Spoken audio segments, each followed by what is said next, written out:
বহুদিন পর নিজেদের বাড়ি যাচ্ছি, আর এর আনন্দ তোমরা যারা বাইরে থাকো তারা জানো যে ভাড়া বাড়িতে থাকার পর তারপরে নিজের গ্রামের বাড়িতে যাওয়া, এটার মতো আনন্দ আর কিচ্ছু হয় না। তো এতগুলো মিষ্টি সব জমেছিল ফ্রিজে, সবগুলো একটা বক্সে ভরে নিয়ে নিলাম।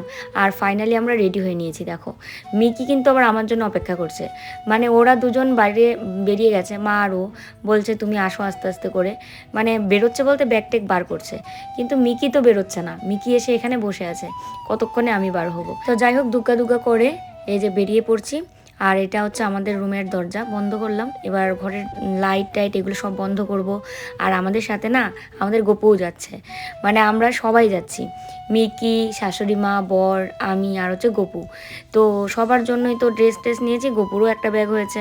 আর তার সাথে এই যে বার্থডে কেক আসার সময় তো নিয়ে এসেছিলো, তো কেক কেটে তারপরে কেকটাও নিয়ে নিলাম। যেহেতু এসি গাড়ি, সেই কারণে নষ্ট তো হবে না, রাস্তায় যেতে যেতে খাবো বা পরের দিন গিয়ে বাড়িতে গিয়েও খাওয়া যাবে।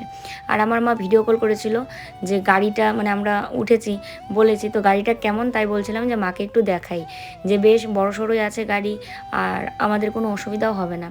কারণ বাস জার্নি এই সময় কল্লোলের জন্য অনেকটাই খারাপ হতো। আর সবচেয়ে বড় কথা, আমরা বাসে কিন্তু কোনো টিকিট পাচ্ছিলাম না। যার বাসে করে আমরা মিকিকে নিয়ে যেতাম, উনি তো আমাদের ফোনই তুলছে না, ফোন ব্যাক করছে না, মেসেজে রিপ্লাই করছে না।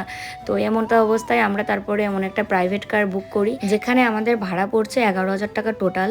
তো একদিকে হিসাব করলে দেখা যায় যে আমরা যদি বাসে আসতাম 7,000 টাকা খরচ হতোই, তো আর এক্সট্রা লাগলো 3,000 টাকা। তো 3,000 টাকা আমরা কিন্তু ওই বাস দিয়ে কোচবিহারই যেতাম, কলকাতার থেকে কোচবিহার।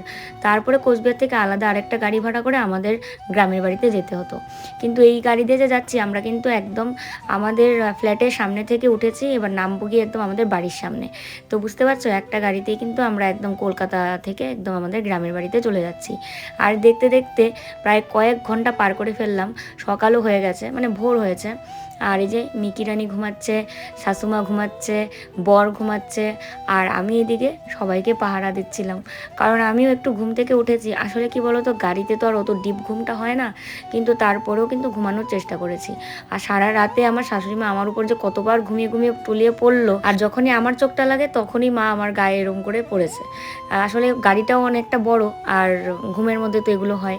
তো চলো বাড়ি গিয়ে দেখা হচ্ছে কিন্তু আবার।